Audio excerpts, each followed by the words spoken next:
तो आज की इस वीडियो में हम लोग क्लास 10 का मोस्ट इंपॉर्टेंट सब्जेक्टिव क्वेश्चन बताएंगे। किसका बताएंगे? साइंस का बताएंगे। तो ये सारे क्वेश्चन को आप लोग जरूर याद कर लेंगे। साइंस का मोस्ट इंपॉर्टेंट सब्जेक्टिव क्वेश्चन होने वाला है, ठीक है। 2 मार्क्स का, 3 मार्क्स का, 5 मार्क्स का, सभी का हम लोग जो है क्वेश्चन आंसर देखने वाले हैं। तो आप लोग सभी को याद कर लेंगे। पहला क्वेश्चन देख सकते हैं, निकट दृष्टि दोष क्या है और इसको कैसे दूर किया जाता है। ये क्वेश्चन आप लोग एग्जाम में 100% आएगा।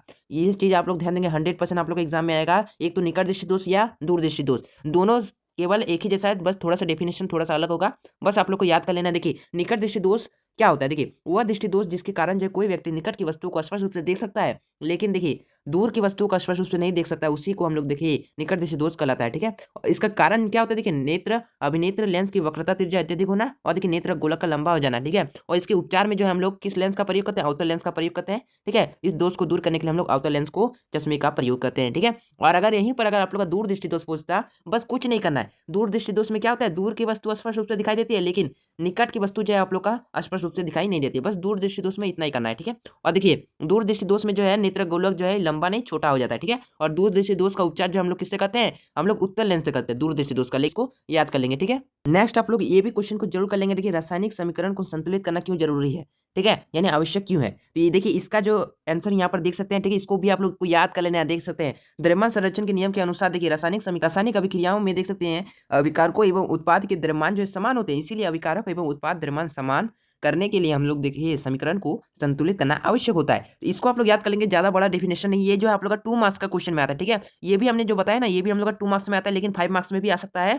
ठीक है। तो देखिए, इसको भी आप लोग याद कर लेंगे। रासायनिक समीकरण को संतुलित करना क्यों आवश्यक, बहुत ही अधिक इंपॉर्टेंट क्वेश्चन होने वाला है, ठीक है। नेक्स्ट आप लोग देख सकते हैं, उदासीनीकरण अभिक्रिया क्या। ये भी क्वेश्चन आप लोग का बोर्ड एग्जाम में छपने वाला क्वेश्चन है। 2 मार्क्स का क्वेश्चन आता है। देखिए, अम्ल और क्षारक अभिक्रिया, देखिए अम्ल क्षारक जो है आपस में अभिक्रिया करके फलस्वरूप क्या बनाते हैं? लवण और जल देता है, उसी को हम लोग उदासीनीकरण अभिक्रिया कहते हैं। और उसका जो है, देखिए आप लोग को हम बता दें, जब भी आप लोग कोई डेफिनेशन देंगे ना, तो उसका उदाहरण आप लोग अगर दे देते ना, तो आप लोग को जो है उदाहरण का 1 नंबर आप लोग को मिल जाता है, ठीक है। अगर आप लोग उदाहरण नहीं देंगे तो 1 नंबर कट जाएगा, इसलिए उदाहरण जरूर देंगे, ठीक है।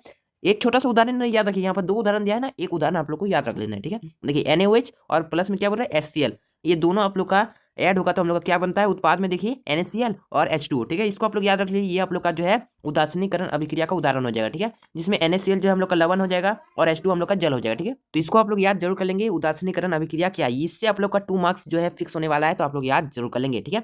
चलिए नेक्स्ट प्रश्न की ओर बढ़े। नेक्स्ट देखिए, इस क्वेश्चन को भी नोट कर लीजिए, आप लोग का 2 मार्क्स में जो है एग्जाम में आने वाला है। देख सकते हैं, पारितंत्र में अपमार्जकों की क्या भूमिका है, ठीक है। पारितंत्र में अपघटक की भूमिका क्या है, इसको आप लोग को याद रखना। देखिए, अपमार्जक पर्यावरण से पदार्थों के चक्रण में महत्वपूर्ण भूमिका निभाते हैं। यदि अपमार्जक ना हो तो पृथ्वी की सतह पर अवशिष्ट का ढेर लग जाएगा, सभी जैव भू रसायन के चक्र बाधित होने लगेगा तथा पर्यावरण का प्राकृतिक संतुलन जो है अस्थायी रूप से समाप्त हो जाएगा। इसलिए जो है हम लोग का पारितंत्र में अपमार्जक की भूमिका होती है। तो इसको आप लोग को जरूर याद कर लेना। 2 मार्क्स का क्वेश्चन आता है, तो इसको भी आप लोग याद कर लेंगे, ये आप लोग का सब्जेक्टिव के लिए, ठीक है। और नेक्स्ट देखिए, ये आप लोग का 3 मार्क्स के क्वेश्चन जो है बहुत ही अधिक इंपॉर्टेंट है। 3 मार्क्स वाला क्वेश्चन बता रहे हैं, ऐसा क्वेश्चन है, एक न्यूमेरिकल वाला क्वेश्चन जो आप लोग का 100% एग्जाम में आएगा। तो इसको आप लोग नोट करके रख लीजिए। देखिए, यदि कोई 2 सेंटीमीटर लंबी वस्तु देखिए 10 सेंटीमीटर फोकस दूरी पर किसी उत्तल लेंस की और मुख्य अक्ष से लंबवत रखी है, ठीक है। तो लेंस की वस्तु से दूरी देखिए 15 सेंटीमीटर है। तो प्रतिबिंब की प्रकृति, स्थिति और आकार ज्ञात करें, इसका आवेदन भी ज्ञात करें, ठीक है। तो सिंपल से यहाँ पर हम लोग का देखिए क्या बोला जा रहा है। देखिए, लंबी वस्तु 10 सेंटीमीटर फोकस, यानी एफ जो है हम लोग का 10 सेंटीमीटर हो जाएगा। और देखिए यू जो है, यू हम लोग का 15 माइनस में आएगा, ठीक है। यहाँ पर क्या बोला जा रहा है, उत्तल लेंस के मुख्य अक्ष में लंबवत रखी है, तो लेंस से वस्तु की दूरी जो है 15 सेंटीमीटर, तो -15 सेंटीमीटर हो जाएगा। और देखिए V1 हमें निकालना पड़ेगा। और देखिए H1 जो हम लोग का दिया गया 2 सेंटीमीटर वस्तु है, ठीक है। और H2 भी हमें ज्ञात करना पड़ेगा, ठीक है। तो देखिए, लेंस का सूत्र आप लोग याद रखेंगे, ये भी क्वेश्चन इंपॉर्टेंट है, आप लोग का ऑब्जेक्टिव सब्जेक्टिव में भी आ सकता है। लेंस का सूत्र आप लोग को याद रखना है, ठीक है। 1/V - 1/U बराबर 1/f, ठीक है। तो उसी में आप लोग को मान को पुट कर देना है, ठीक है। ठीक है, तो हम लोग देखिए इसको हम लोग पहले चेंज कर लेते हैं। पहले 1/v को हमें निकालना है, इसलिए हम लोग इस प्रकार से लिख सकते हैं 1/u + 1/f, ठीक है। तो उसी में देख सकते हैं 1/v बराबर देखिए u के जगह हम लोग का मान कितना दिया है, u की जगह -15, तो -15 आ जाएगा। और यहाँ पर देखिए f की जगह मान जो है 10 है, तो 10 आ जाएगा। दोनों का एलसीएम करेंगे तो 30 होगा। और ऊपर में देखिए इधर 2, इधर प्लस में 3, इसमें कर देंगे तो हम लोग का ऊपर में 1 बचेगा, नीचे 30 आ जाएगा, ठीक है। 1/30, जिसको हम लोग कुछ इस प्रकार से भी लिख सकते हैं, v बराबर जो है हम लोग का कितना हो जाएगा, 30 हो जाएगा। क्यों? आप बोलेंगे कि 1/30 था, तो इसको हम लोग 30 कैसे लिख दिए? जरा अच्छे से देखिए, इधर देखिए 1/v और बराबर में 1/30 आया था ना, तो इसको हम लोग किस प्रकार से लिखे? देखिए v को 1 से गुना करें, 30 को 1 से गुना करें, तो v को 1 से गुना करेंगे तो v रहेगा, ठीक है। और 30 को 1 से गुना करेंगे तो 30 ही रहेगा, ठीक है। तो यानी v बराबर जो है 30 इसका आंसर हो जाएगा। हमें v तो निकल गया, ठीक है, लेकिन आवर्धन का सूत्र हमें याद रखना पड़ेगा, ठीक है, m बराबर v बाई यू। तो देखिए v का वैल्यू तो अभी 30 निकला और u का वैल्यू -15 था, काट देंगे तो बचेगा -2, इसका करेक्ट आंसर होगा, ठीक है। और देखिए इस प्रकार से आप लोग को लिख भी देना है, प्रकृति जो है हम लोग का वास्तविक और उल्टा होगा, ठीक है, और स्थिति हम लोग का 30 सेंटीमीटर दूरी और आकाश जो है 4 सेंटीमीटर और वस्तु से बड़ा यानी दोगुना होगा। ऐसा क्वेश्चन आप लोग एग्जाम में जरूर आने वाला है, ये आप लोग का न्यूमेरिकल में आएगा 3 मार्क्स में, तो आप लोग इसको नोट कर लेंगे, ठीक है। नेक्स्ट आप लोग का ये भी क्वेश्चन बहुत ही अधिक इंपॉर्टेंट है, अवतल दर्पण तथा उत्तल दर्पण में अंतर बताए। 3 मार्क्स का क्वेश्चन आता है, इसको आप लोग याद रखेंगे, ठीक है। ये देख सकते हैं अवतल दर्पण कुछ इस प्रकार से आप लोग को लिख देना है, ठीक है, बीच में एक लाइन आप लोग को जरूर देना है, एक साइड में आप लोग अवतल लिख देंगे, एक साइड में उत्तल दर्पण लिख देंगे, ठीक है, और दोनों साइड में अलग अलग उत्तर बताएंगे, ठीक है।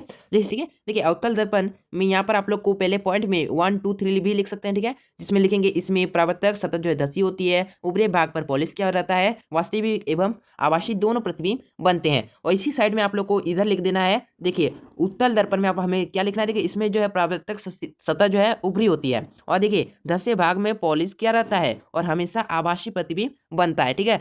आप लोग को दोनों को सही सही देना है, ठीक है। अगर 3 मार्क्स का क्वेश्चन है तो आप लोग को 3 पॉइंट में आप लोग को जरूर बताना है, तभी आप लोग को 3 मार्क्स मिलेगा। अगर 2 पॉइंट देंगे तो 2 मार्क्स मिलेगा। अगर 5 मार्क्स का क्वेश्चन रहेगा, अंतर वाला की बात है कर रहे हैं, ठीक है। अगर 5 मार्क्स का क्वेश्चन आता है और अगर अंतर पूछा जाता है तो आप लोग को 5 जो है 5 पॉइंट में आप लोग को बताना पड़ेगा, ठीक है।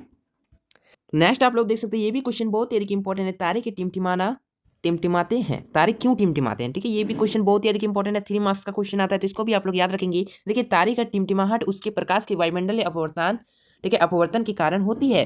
हवा की परतों पर का घनत्व जो है बदलते रहने के कारण तारों से चलने वाली प्रकाश की किरणें जो है इन परत से अपवर्तित होकर अपने मार्ग से कभी कम विचलित होती है तो कभी अधिक विचलित होती है। इसलिए हम जो है हमें हमारी आंखों पर प्रकाश कभी कम पहुंचता है तो कभी ज्यादा पहुंचता है। इसलिए देखिए जिससे हमें तारे की नजर आती है, तारे टिमटिमाते नजर आते हैं, ठीक है। तो इस प्रकार से आप लोग इसका डेफिनेशन लिख देंगे तो आप लोग को 3 मार्क्स जो है मिल जाएगा। तो इस क्वेश्चन को भी आप लोग याद रखेंगे। और नेक्स्ट ये क्वेश्चन तो मोस्ट इंपॉर्टेंट क्वेश्चन है, आप लोग का 3 मार्क्स में भी आ सकता है, 5 मार्क्स में भी आ सकता है, ठीक है। तो देखिए निम्न रासायनिक समीकरण को संतुलित करिए, आप लोग को समीकरण दे देगा और इसको आप लोग को संतुलित करना है, ठीक है। तो संतुलित करना आप लोग को सीखना पड़ेगा, ठीक है। तो किस प्रकार से करना है आप लोग को तो पता होगा।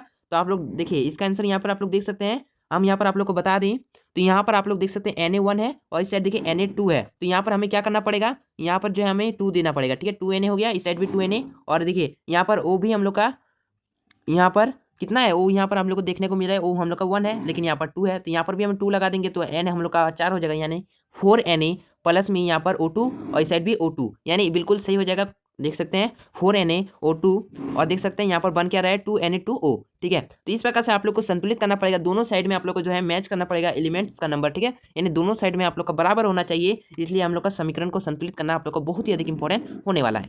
नेक्स्ट आप लोग का ये भी क्वेश्चन इंपॉर्टेंट आता है, ठीक है। उभयधर्मी ऑक्साइड क्या है, किन्हीं दो उभयधर्मी ऑक्साइडों के नाम लिखिए। ये भी क्वेश्चन इंपॉर्टेंट है, इसको आप लोग याद रख लीजिए। ऐसे धात्विक ऑक्साइड जिनकी प्रकृति अम्लीय क्षारीय दोनों होती है, तो देखिए इस प्रकार होती है, ठीक है, दोनों प्रकार की होती है, उससे हम लोग उभयधर्मी ऑक्साइड कहते हैं। तो उभयधर्मी ऑक्साइड के 2 उदाहरण आप लोग याद रख लीजिए, दोनों को याद रखना है, Al2O3 और ZnO, ठीक है, दोनों को याद रखिए। और नेक्स्ट आप लोग का ये भी आ सकता है, देखिए खनिज और अयस्क में अंतर। देखिए खनिज में आप लोग का आ जाएगा भूपर पट्टी में प्राकृतिक रूप से पाए जाने वाले तत्व यौगिक को खनिज कहते हैं, और अयस्क में आप लोग को लिखना है वे खनिज जिनसे धातुएं आसानी से देखिए तथा कम खर्चे में से प्राप्त की जा सकती है, उसे हम लोग अयस्क कहते हैं, ठीक है। और नेक्स्ट देखिए सभी खनिज से धातु का निष्कर्षण नहीं हो सकता, लेकिन सभी अयस्कों से धातु का निष्कर्षण हो सकता है। और देखिए सभी खनिज जो है अयस्क नहीं होते, लेकिन सभी अयस्क जो है खनिज होते हैं। इस प्रकार से आप लोग को लिख देना है, ठीक है। तो ये क्वेश्चन आप लोग का इंपॉर्टेंट होने वाला है, तो इस क्वेश्चन को आप लोग जरूर याद कर लेंगे। और नेक्स्ट आप लोग का ये क्वेश्चन तो आप लोग नोट कर लीजिए, 5 मार्क्स में आप लोग का 100% आप लोग का एग्जाम में छपने वाला है, छपने वाला है, छपने वाला है। जी हाँ दोस्तों, श्रेणी क्रम संयोजन हो या पार्श्व क्रम संयोजन, श्रेणी क्रम संयोजन या समांतर क्रम संयोजन, ये दोनों में से एक आप लोग का एग्जाम में छपेगा, नहीं तो ओम का नियम, ये तीनों का अगर आप लोग याद कर लेते हैं, ठीक है। पहला तो श्रेणी क्रम संयोजन, पार्श्व क्रम संयोजन और ओम का नियम, तीनों को याद कर लेंगे तो 5 नंबर का क्वेश्चन आप लोग का 100% आएगा, तो आप लोग आसानी से बना ले जाएंगे। देखिए इसका सोल्यूशन यहाँ पर आप लोग देख सकते हैं, ये आप लोग का श्रेणी क्रम संयोजन का दिया गया है, ठीक है। आप लोग को जिस प्रकार से दिया रहता है उसी प्रकार से आप लोग को बनाना पड़ता है, ठीक है। यहाँ पर आप लोग देख सकते हैं से आप लोग को बनाना पड़ता है श्रेणी क्रम संयोजन को। इसी प्रकार से पार्श्व क्रम संयोजन को भी याद कर लेंगे और ओम का नियम को भी याद कर लेंगे, ठीक है। और नेक्स्ट ये क्वेश्चन तो आप लोग एग्जाम में छपने वाला है, 5 मार्क्स का क्वेश्चन आता है, धातु और अधातु में अंतर बताइए, ठीक है। तो इस क्वेश्चन को भी जरूर कर लेंगे। देखिए धातु हम लोग का चमकदार होते हैं, लेकिन अधातु चमकदार नहीं होता है, ठीक है। और देखिए धातु आघात वर्णीय तन्य होता है, अधातु आघात वर्णीय तन्य नहीं होता। ये हम लोग का भौतिक गुण हो गया, लेकिन रासायनिक गुण भी आप लोग का पूछ सकता है, ठीक है। तो इसलिए आप लोग को कम से कम 5 अंतर तो जरूर याद होना चाहिए धातु और अधातु में, ठीक है। भौतिक गुण का अलग होना चाहिए और रासायनिक गुण का अलग होना चाहिए, ठीक है। ये क्वेश्चन आप लोग का हर साल एग्जाम में आता है 5 मार्क्स का। इस क्वेश्चन को कर लिए तो आप लोग का 5 मार्क्स फिक्स होने वाला है। 100% आप लोग एग्जाम में छपेगा ये क्वेश्चन कि देखिए एक तो भौतिक वाला आ जाएगा या फिर रासायनिक वाला आ जाएगा, दोनों में से कोई एक ही पूछा जाएगा। लेकिन आप लोग को कितना पॉइंट में देना है, 5 पॉइंट में देना है, ठीक है। यहाँ पर फिलहाल 3 पॉइंट में दिया, लेकिन आप लोग को 5 पॉइंट में याद जरूर कर लेना है, ठीक है।